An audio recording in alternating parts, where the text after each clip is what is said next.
Mirë se erdhët. Jemi sot në studio sërish me historinë e rënë të tërmetit të 26 nëntorit, i cili la pas shumë dhimbje.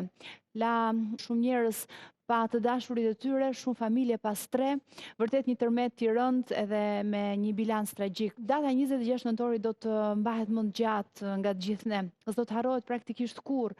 Është dita ku larguan nga jeta fëmijë të pafajshëm, dje me vajza të reja, burra gra, gjyshër. E tillë është edhe historia që ne do të cilin pas pak në studion ton. Është historia e Klotilda Grekut, e cila humbi në këtë tërmet gjithë familjen e saj.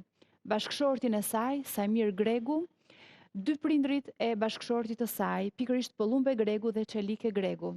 Fati deshi që ajo dhe vajza e saj e vogël, vetëm 1 vjeç e 7 muajshe, të jetonin, të vazhdojnë, të ecin përpara, me shumë forcë dhe me shumë kurajo.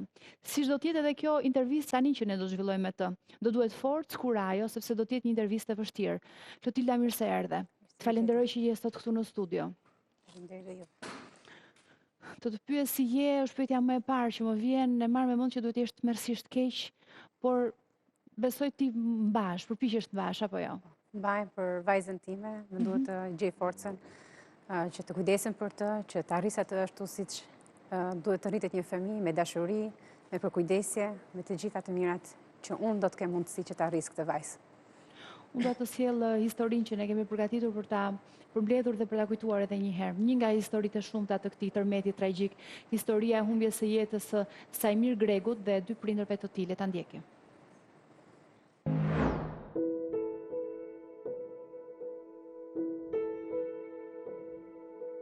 Një dhimbje e madhe plakosi vendin ton pas tërmetit të 26 nëntorit, i cili mori jetën 51 personave, ndërtoi edhe 3 pjesëtarëve të familjes Greku. Pëllumbe Greku, Çelike Greku dhe Sajmir Greku jetonin në një prej pallateve të shembura në Thuman.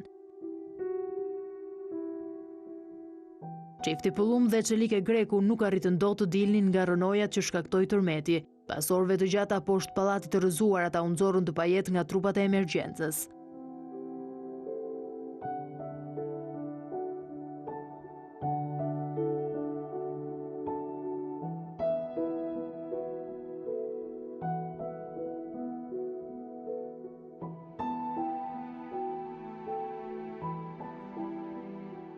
Por tërmetit shkatërues nuk mundi t'i mbjetoj as Sajmir Greku, vetëm 31 vjeç, i cili edhe pse u shpëtua gjallë pas një operacioni që zgjati disa orë mes rënojave në Thuman, humbi jetën në spital për shkak të plagëve të marra.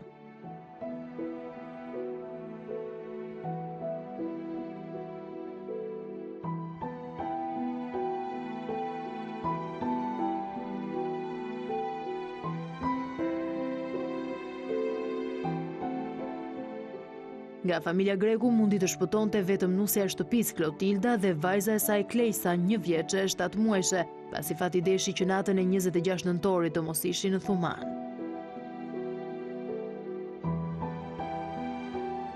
Sajmiri la pas gruan dhe vajzën që e donte mbi gjithçka dhe për të cilën kishte thurë ëndra të mëdha, duke shtuar akoma më shumë dhimbjen për ikjen e tij, në një moshë fare të re dhe në rrethana shumë të trishta.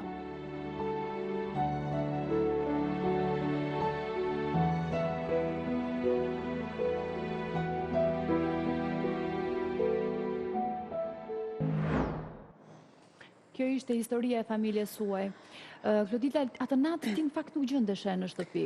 Jo, nuk Ti dhe gjendeshe. vajza kishit lëvizur. Po, të dielën më përpara, ne kishim ikur tek prindrit e mi, në Dibër, edhe kishim lënë në shtëpi vetëm 2 prindrit e Sajmirit, e bashkëshortit dhe bashkëshorti. Vetëm ato jetonin në ato momente në atë shtëpi. Pra për herë të fundit me të jeni takuar të dielën apo jo? Po, më 24.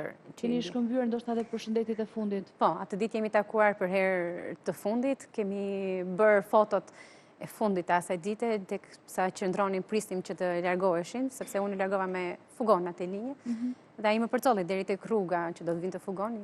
Aty jemi takuar për herë të fundit. Edhe pse ne kemi folur, kur kam ikur përsëri në shtëpi, kur kam arritur, kemi folur në darkë, kemi folur të nesëmrin, domethënë para se të ndodhte tërmeti. Edhe ai ka qenë momenti i fundit që ne jemi takuar fizikisht. Edhe për së gjallë, domethënë që kemi folur dhe kemi komunikuar, sepse unë Sajmiri arriti që të dilte nga rënojat në fakt I gjallë, por nuk arriti që të me fliste dhe të me shikonte. Pra ju keni komunikuar më pas me telefon? Po. Ditën e të hënës, mbrëmjen e të hënës? E të hënës, po. Kemi folur deri në orën 10 e pak të darkës, ku në tregoj për tërmetin që kështë rënë dhe në atë orë. Folë me të gjithë pjesëtarët e familjes, në fakt, foli vajza ime, sepse jo ku fliste me tjatin, e dinte që është të shtëpia dhe të kërkonte edhe gjyshin edhe nënën që ti shikonte dhe ti përshëndeste.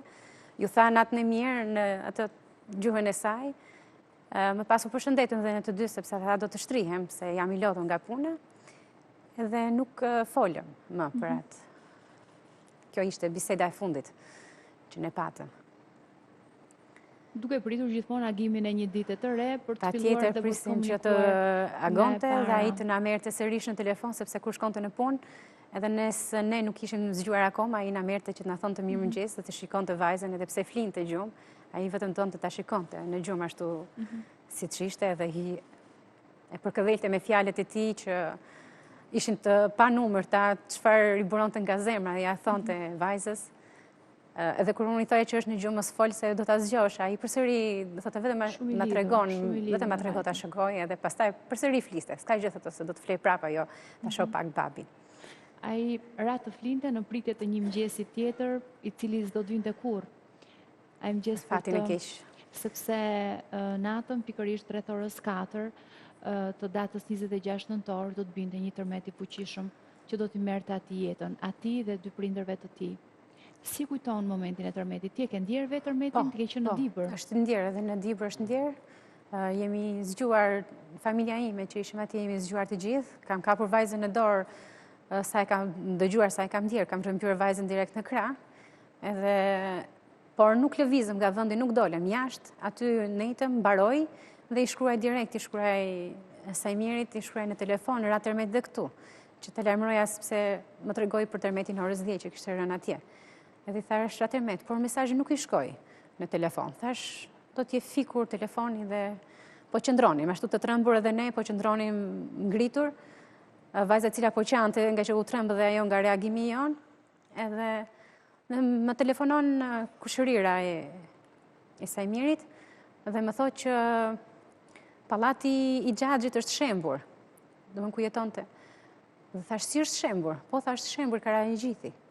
Po si ka mundësi, thash, një gjë e tillë, është diçka që s'mund ta imagjinoja, se mund të ndodhte diçka e tillë. Edhe e mbyll ajo, më merr përsëri. Thash, a doli njeri? Thot, po jo, s'kan si të dalin, thot, sepse është shembur plotësisht dhe I ka zënë poshtë. Thash, po ju bëni diçka, lëvizni gurët, hiqni diçka, çfarë keni aty, çfarë keni mundësi, a ka ardhur njeri, a ka ardhur policia, pyeta për gjithçka. Ndërkohë që po qaja me nga shërim nuk dija asë si të veproja, vetëm ato ishën që po më vinin nga në momentin. Edhe flisja, edhe qaja, jepja këshilla, ndërkohë që isha ngritur të bësha gati të nisesha të vija në Thuman. Nuk prita me gjatë dhe u nisa direkt për të ardhur, për të parë me sytë e mi. Në gjatë rrugës komunikoja vazhdimisht me këtë kushërira, në pyesja nëse kishte diçka, veproni diçka. Ajo rrugë se di se si është bërë, se si ka kaluar. Kur kam arritur, pastaj në Thuman, ishte një tmerr që nga hyrja e Thumanës deri tek pallati im, ishte një tmerr të shikoj pallatet të rëna, të shikoj njerëzit që qanin, sepse disa kishin arritur që të dilnin gjallë nga aty dhe më pyesnin ku ishe ti, sepse nuk e dinin që unë isha larguar, ku e ke vajzën direkt. Dhe unë thoja që ka ngelur bashkëshorti me prindrit brenda, dhe thonin po e dim. U afrova, por nuk me lenin policia që të afroheshta tek pallati që të shikoja me sy, nuk duke nga rruga, nuk duke pjesa e pallatit të shëmbur. Qëndruam aty për disa orë, kur dilnin, sepse ato punonin me grupe, dilnin disa që punonin dhe I pyesja a kemi ndonjë të re, a keni dëgjuar ndonjë zë? Disa thonin po, disa thonin nuk dim gjë. Ndërkohë që vjen një komshi I joni, që kishte qenë punë në të njëjtin pallat, por për fatin e tij të mirë kishte larguar me familjen që në tërmetin e parë, ishte larguar, edhe thotë kam dëgjuar zërin e vjerrit një herë më thon të pëllumbit. Dhe tha, shqyqyr, të paktën nëse është njëri gjallë, do t'jenë dhe të tjerët. Po prisni më pas erdhi lajmi që kishin dëgjuar zërin e Sajmirit. Edhe do thotë e kemi parë, gjatë gërmimeve, kam parë dorën teksa ka lëviz dhe ka dëgjuar zërin që ka thirrë. Atëherë sikur u mbushëm me pak shpresë të do të dilnin të gjithë, jo vetëm ai, sepse edhe ata ishin pjesëtar të familjes tonë dhe më vinte keq për një qesenjia, jo më për familjen time. Po prisnim me padurim që të nxirrnin, por kërkimi ishte vështirë, deri në daljen e trupit të Sajmirit zgjati goxha deri në orën 1 pak. Por teksa dili njëri dhe thonte është gjallë, kërkon ujë ose na ka folur, përsëri ishim të mbushur me shpresë sepse do dilte. Në momentin që dolëm, mendova se sikur gjithçka mbaroi dhe thash, mbaroi kjo torturë, kjo dhimbje, pak të ndoli gjallë, ai ndoshta mund të ishte vrarë dikun, po është i gjallë. Do të kalonte. Kishte shumë shpresa në atë moment. Shumë shpresa. Isha aty tek këmbët e tij kur u fut në ambulancë. Pash ishte plagosur pak të këmba dhe thash, o baboj që ka vrarë. Ndërkohë që i matri ishte aty më tha, s'ka problem për këmbë, tha, është gjë që rregullohet, qyqyr tha që doli. Kisha njerëzit që thonë, doli. Erdhëm më pas në spital, në traumë, u fut në operim cili zgjati goxha orë, deri nga ora 6 e darkës, ka zgjatur nga ora 2 deri në 6. Njerëz të cilët më thonin s'ka gjë të kaloj, është vetëm një plagosje e këmbëve, vetëm muskujt të këmbëve, vetëm thyrja, nuk më tregonin diçka tjetër, të afërm shokët të tij që rrinin aty. Dhe unë isha i qetë, ndërkohësisht që me që më thonin, me mbushnin me këto fjalë, isha i qetë, se thash do të jetoj. Kam qëndruar atë natë, të gjithë natën aty në reanimacion, sepse nuk e pash, se ishte në reanimacion dhe nuk me lejuan, tha të nesërmën, është orari vizitave. Pyeta infermierën që kujdesesh për të se si është, dhe me tha që nga gjendja që ishte është më mirë. Nëse do të kaloj këtë natë pa ndonjë komplikacion, do të shpëtoj. Vetëm kaq. Dhe nuk më njoftoi për diçka tjetër, të çfarë problemi kishte konkretisht. Në mëngjesin e të mërkurës, në orën bashkuar ora tamam 5, ishte momenti që doktori në thirri dhe tha që ka kaluar një komplikacion, që ka kaluar në gjendje shoku, edhe ishte që mund të humbisni. Domethënë doktori nuk më tha përsëri që ai nuk kishte më shpresë, po më tha mund ta humbisni. E pash, në ato momente e pash. Arritet të futesh e brenda? Po, do më futi vetë, doktori thash duhet ta shikoj me sytë e mi.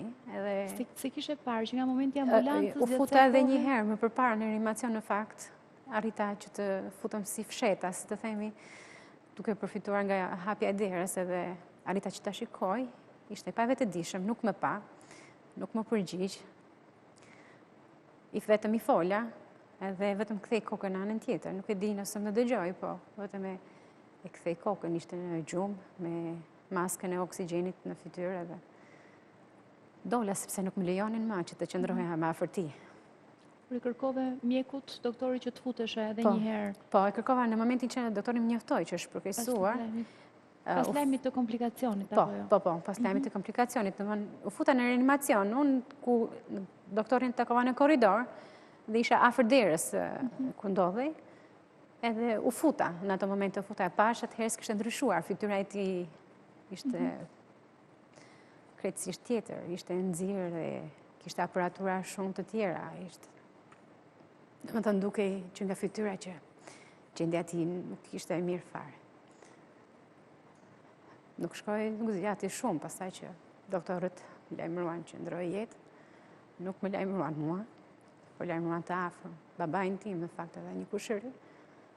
Pash reagimin e tyre, më pas kuptova gjithçka, çfarë kishte ndodhur në atë moment. Ishte diçka që nuk mund të imagjinoja sepse isha mbushur me shpresë, isha e qetë, nuk isha e përgatitur për këtë gjë. Njeriu nuk është i përgatitur asnjëherë se mendon të keqen, por duke më mbajtur me ato fjalët e mira se është mirë, edhe unë sikur isha qetësuar. Dhe kur erdhi ky lajmi, më ra si bombë, si të themi. tragedia është shumë e rëndë, janë shuar familje të tëra, ti ke dëgjuar edhe histori të familjeve të tjera që kanë pas tragjedi të këtyre përmasave, edhe më të mëdha akoma. Janë shuar plotësisht edhe ndoshta nga një herë nuk ka as dot me fatin. Kur gjërat janë destinuar për të shkuar kështu. Por ti dhimbja është e madhe, do ta kesh me vete gjithë jetën, por ti në radhë parë duhet t'i gëzohesh faktit që ti dhe vajza jote jeni gjallë. Fakti që jeni gjallë sot është një gjë që duhet ta gëzoni, duhet t'i gëzoheni që keni mundësi të zgjoheni sërish, të shikoni dritën e diellit, vajza të zgjohet të jetojë për gdhelet e tua, të shijojë dashurinë e nënës, të rritet edhe të bëjë jetën e saj. Është diçka e vështirë sepse ta dëgjosh dhe vajzën edhe pse e vogël, ajo kërkon të jatin dhe e ndjen mungesën. Për ditë ajo përmend babin, në një veprim që bën dikush, apo edhe tani, thot hajde babi, hajde shpejt. E kërkon sepse ka marrë malli, nuk ishte mësuar që të rinim kaq gjatë, të rinim një periudhë maksimumi një javë, do që të rinim tek prindrit, po e kishim që të flisim 3 herë ose 4 herë në ditë që ajo do ta shikonte, paktën në telefon. Edhe tani që se shikon, as nuk e ka takuar, ajo ja ndjen mallin edhe e kërkon shpesh, e thot hajde babi shpejt, hajde babi shpejt. Është shumë e vështirë, s'ke si ja shpjegon në këtë moment, është shumë e vogël. Është e vogël, nuk kupton, nuk i kupton gjërat edhe. I them po do të vi babi, po do të vi babi. Edhe shikojmë fotot, e mundohem që ta përkëdhej ose ta bëj që ta humbas mendjen duke treguar fotot dhe video që kemi në telefon. Fotot dhe videot, njërën prej të cilave na e ke mundësuar edhe për ta parë me publikun, është pikërisht Sajmiri me vajzën e tij, pas së cilës ai bënte gjithçka, apo jo? Gjithçka. I lidhur jashtë mase me vajzën. Shumë, shumë. Çdo prindër është i lidhur me fëmijën, por edhe unë që jam e jema bëja shumë, por ai kishte një mënyrë tjetër të shprehur dashurinë ndaj vajzës, me përkëdhelje, me fjalë, me vepra. Domethënë luante, i shkonte aq shumë pas vije, sa që mund të gjithçka, mund të shkonte kudo, mund të shtrihej edhe në mes të rrugës nëse ajo do t'ja kërkonte ose donte që të luante. Nuk ja prishte për asgjë të vogël. Edhe fjalët e tij një natë para se të largonin mishin që të lutem mos mi vërtit vajzës kur ajo bën diçka ose qan, mundohu që ti flasësh me të mirë, ajo është e vogël dhe nuk kupton të bërtitur. Ndoshta si kupton dhe fjalët që ti ja thua, por mundohu, do ta kuptoj këtë herë, do ta kuptoj herës tjetër. Sot tingëllon si një amanet që Sajmiri e ka lënë po, për vajzën e tij. Po, me të vërtet, ashtu tani kur e shikoj vajzën që mërzitet dhe qanë dhe them vetëm për babain që më ka lënë këtë amanet, vajza ime do të dëgjoj ndonjë fjalë të keqe, jo se jo, po unë uroj vajzës jetë të gjatë dhe qoftë mbare, shëndet gjithë jetën. Edhe ty bashkë me të patjetër. Ti të bësh efort tashmë për vajzën tënde. Si ishit njohur me Sajmirin? Sa kohë kishit bashkë? Ne kishim 3 vjetë të fejuar dhe të martuar, të quajmë sepse nuk bëm një dasëm. Kemi një vit e 7 muaj, domethënë 8 muaj që ne jetonim në një shtëpi, se unë domethënë gjatë kohës së shtatzanis kam qenë në punë, edhe isha në Dibër në punë, dhe vija vetëm fundjavave, vija tek Sajmiri, çdo fundjavë sepse ishte e lodhshme dhe rruga është e gjatë. Vija 1-2 javë, ndoshta ditët e festave që kishim më shumë pushime, dhe që kemi jetuar së bashku ka qenë që nga lindja vajzës edhe deri më ditën që ne u ndam përfundimisht. Që kemi jetuar. Pra ti ishe zhvendosur në Thuman prej një viti e ca? Po, që me lindjen e vajzës. Që me lindjen e vajzës ti ishe vendosur aty? Po. Fatje deshi që ti atë natë të mos ishe në shtëpi, sepse Zoti për ju të dyja kishte bërë një tjetër plan. Ju do të vazhdoni të jetonit dhe ta kujtoni Sajmirin, sa t'jeni gjallë patjetër, Sajmirin edhe 2 prindrit e tij. Gjyshin dhe gjyshen e vajzës suaj, e cila e ka emrin? Klejsa. Është një emër që më duket është bashkim i emrave tuaj? Po, domethënë 2 shkronjat e para të emrit tim dhe 2 shkronjat e para të Sajmirit, Sa. Dhe kam vendosur unë në fakt, se kam pyetur, ati ka pëlqyer, dhe më thotë çfarë do emri që ti të pëlqej, ajo do të jetë gjëja dhurata më e mirë që unë do të kem. E deshte që pa lindur dhe ka qarë nga emocioni ditën që vajza ka lindur, kur më tregonin të afërmit, që ai ka qarë është ulur në tokë nga emocioni që kur a marrë vesh që vajza ka ardhur në jetë, edhe kur ka parë për herë të parë, ai vetëm uleshte tek krevati i vajzës dhe vetëm e shikonte. Vetë shikonte si duke nuk e di, si diçka që s'mu ta besonte që është e tia, e adhuronte atë vajzë. Edhe shiko sa e bukur si është, shiko sa e bukur është vajza ime, shiko sa e bukur është vajza ime. Thosha, gjithë fëmijët janë të bukur. Jo, thotë e ime është më e bukur se të gjithë. Ishte... Ai do të jetë tashmë një ëngjëll mbrojtës si ju të dyjave në rrugtimin tuaj. Ai ishte këtu në tokë, ishte një ëngjëll mbrojtës për vajzën dhe për mua, sepse thotë unë për ju të dyja jap jetën.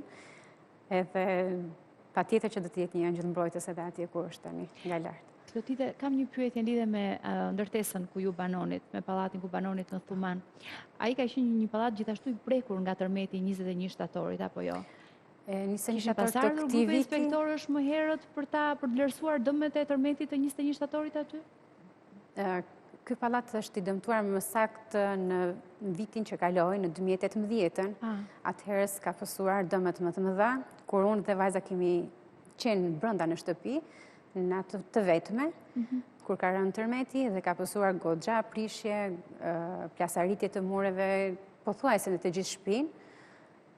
Edhe kanë ardhur disa që kanë parë, kanë fotografuar, por nuk e di nëse ishin specialist të ndërtimi që të përcaktojnë. Nuk kanë thënë që kjo banesë është e pabanueshme dhe ju duhet të largoni. Thanë janë vetëm plasaritje të suvas dhe jo të mureve, të mënë që ka lëvizur muret. Nxori një pallat tjetër, por në Thuman që mund të ishte i pabanueshëm, por jo pallatin ton. Përsëri kemi ndjerë tërmetin e 21 shtatorit, por këtë radhë nuk kishte plasaritje të tjera, përveç atyre që ishin të një viti më përpar. Erdhën përsëri disa persona që që fotografuan dhe thanë do të shohim, vetëm kaq. Asë që tjetër më shumë që duhet të largohemi nga jo banesë me patjetër. Që ju vazhduat të qëndronit aty? Po, vazhduam të qëndronim. Duke menduar se ishit të sigurt apo jo? Dëmëthën të sigurt, nuk se dinim, ne i shikonim me sy tanë në ato muret, por prapë përdesa s'na thanë që është rrezikshme, nuk lëvizem. Do është edhe mundësia nuk na ishte dhënë që të lëvizim një shtëpi tjetër në një banesë tjetër për më mirë. E kishit diskutuar ndonjëherë me njëri tjetrin që do po sikur të lëvizim prej këtej? Po, e kishim diskutuar shpesh herë, në fakt, por duke qenë se vjeri im nuk dëshironte në fakt që të largohej nga Thumana, sepse aty ishte lindur dhe rritur, edhe duke i vështirë që të nisej një jetesë tjetër tu në Tiranë, edhe nuk pranonte. Bashkëshorti im pastaj thonte që nga largimi se i djalit tjetër nga shtëpia, thotë nuk e le dot mamin dhe babin vetëm në shtëpi, që ne të jetonim nesër bashku si familje këtu në Tiranë dhe ato të jetonin atje.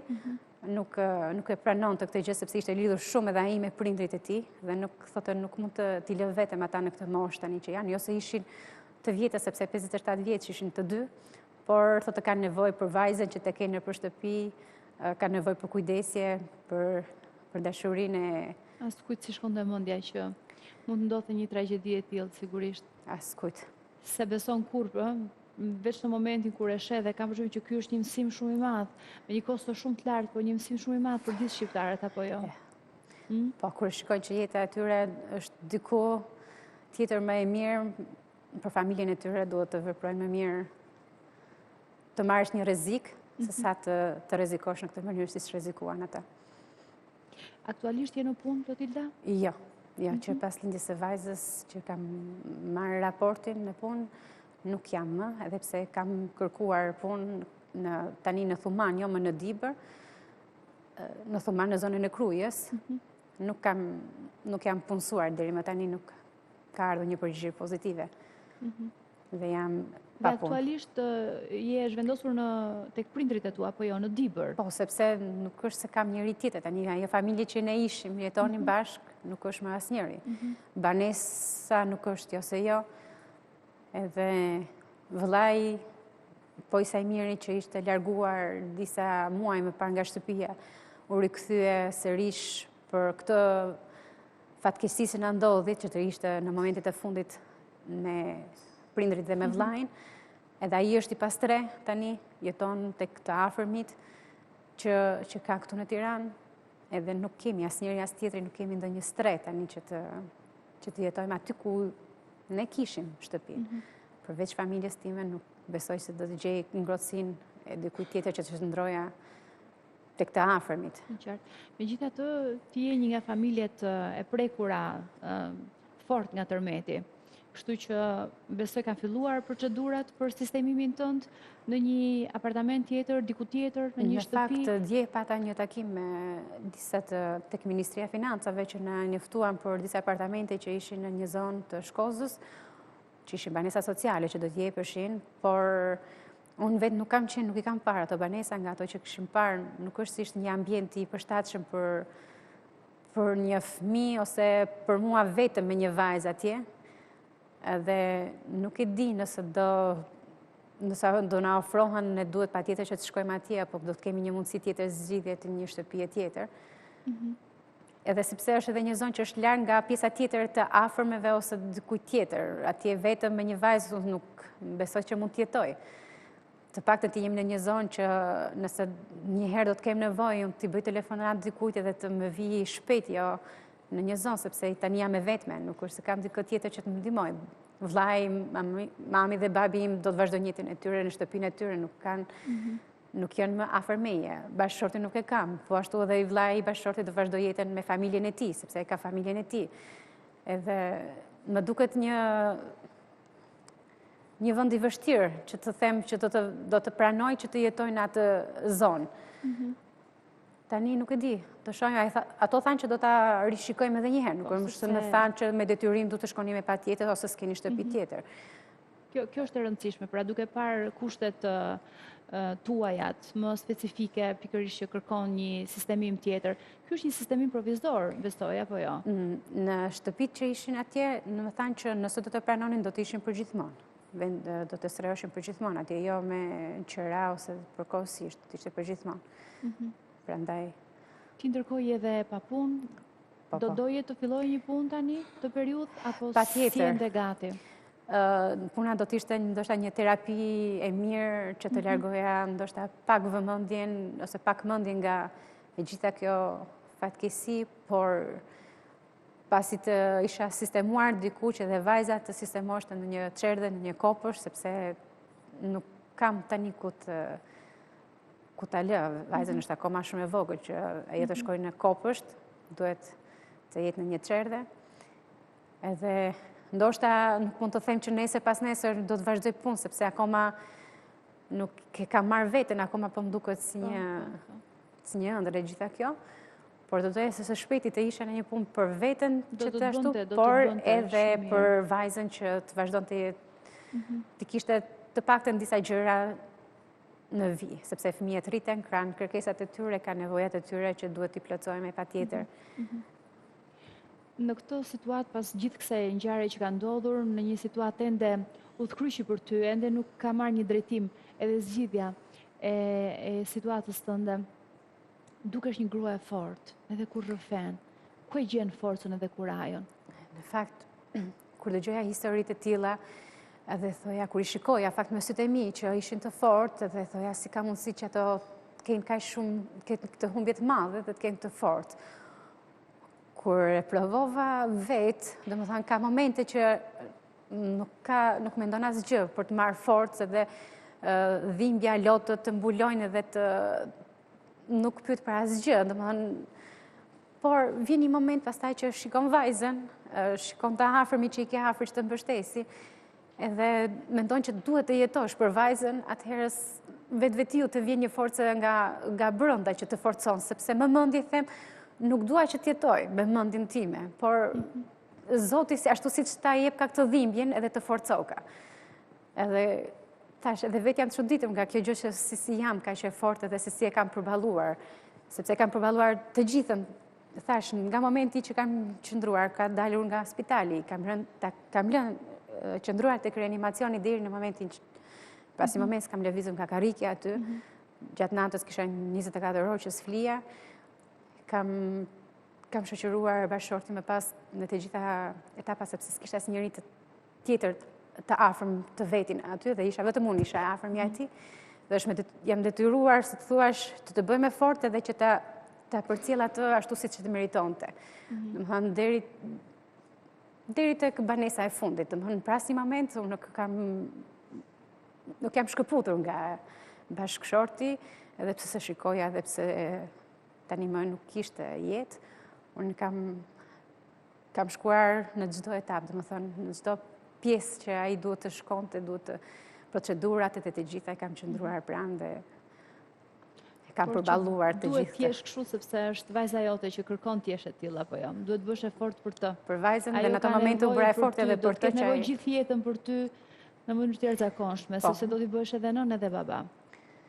Nëse baba i saj do të ishte gjallë, ai do të ka pas thënë, unë do të bëj gjithçka për vajzën time dhe unë tani duhet ta ruaj këtë gjë të tij dhe ta vazhdoj premtimin që ai bëri vajzës, ta vazhdoj dhe ta mbaj këtë premtim derisa unë të kem fuqi dhe jetë.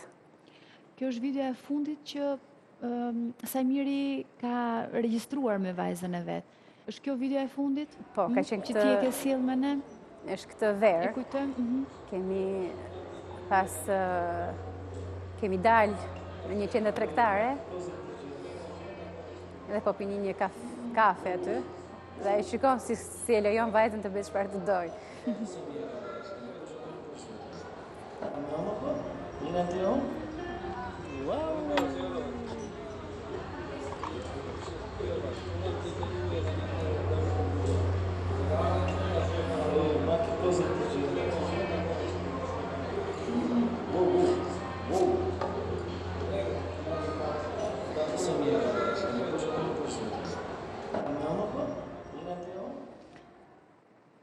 Do ta kujtoni gjithë jetën tuaj, vajzës do t'i mungoj patjetër, po ka fotografitë edhe këto vitet e vogla që sa mish janë të paktën, në këtë kohë të teknologjisë kur kemi mundësi të filmojmë njëri tjetrin të paktën. Dhe vajza do ta njohë të jatin kur ajo të jetë në moshë ta kuptoj këtë gjë.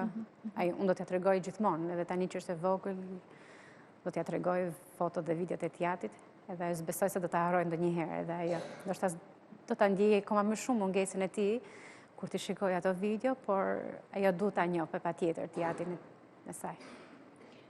Klotilda, cili është apeli që keti sot për të bërë? Edhe kujt i drejtohet? Me që institucionet shtetërore kanë të gjithën këtë pjesë, sepse njerëzit, siç e kemi parë dhe kemi dëgjuar, njerëzit janë mobilizuar shumë dhe kanë ndihmuar shumë këto viktimat të tërmetit. Por shteti është ai që mund të më siguroj një banesë për vajzën dhe për mua, mund të më siguroj një punë nëse duhet që të punoj, duhet me patjetër që të punoj dhe më duhet një punë për të vazhduar të jetoj. Atij i drejtohem në këto momente që vajza ime të ketë një stre dhe të ketë një të ardhme të themi të mirë, të mos ketë mungesa të tjera përveç asaj të babait të saj. Ne jemi me ty, do të jemi gjithmonë me ty edhe urojmë që të marrësh zgjidhje sa më shpejt, sepse jam e sigurt që për të gjithë të prekurit të tërmetit do të ketë një zgjidhje, patjetër edhe një stabilizim për secilin. Uroj që të jetë sa më shpejt kjo për ty edhe të jetë ashtu siç ty të nevojitet realisht. Të kuptoj nevojat e tua dhe të gjej një zgjidhje specifike për ty edhe për historinë tënde dhe për vajzën tënde të vogël, të cilës ju uroj jetë e shëndet, edhe ty gjithashtu. Faleminderit shumë.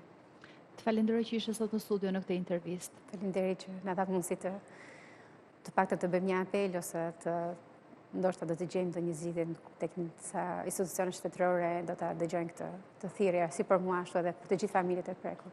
Dhe për ta mbyllur me një mesazh për familjet e tjera të prekura nga tërmeti, çfarë do t'i thoje ti nga ana jote? Nuk di, vetëm Zoti t'i forcoj edhe ata siç ashtu si edhe mua, të përballojmë këtë dhimbje që është shumë e madhe, të vazhdojmë të jetojmë për ata që kemi afër, për ata që duhet të jetojmë, sepse jeta do të vazhdoj. Ndoshta do të vazhdoj siç e deshëm ne, por do të vazhdoj, do të jetojmë. Të falenderoj Klotilda që ishe këtu. Shumë faleminderit dhe juve. Dhe jemi mirëpritur sa herë që do kesh nevojë për të thënë diçka publikisht. Faleminderit shumë. Faleminderit. Besoj se ishte ajo që desha të them për momentin më pas. E di që s'ka qenë fare lehtë për ty, për ta dhënë këtë intervistë dhe për të folur, por unë të falenderoj që ti e pate fuqinë. ta bëje sot këtë në mënyrë që ta ndajë gjithë historinë tënde, përjetimin tënd të kësaj tragjedie me shqiptarët anë mban. Faleminderit edhe një herë. Kemi publicitet, takomi pas pak.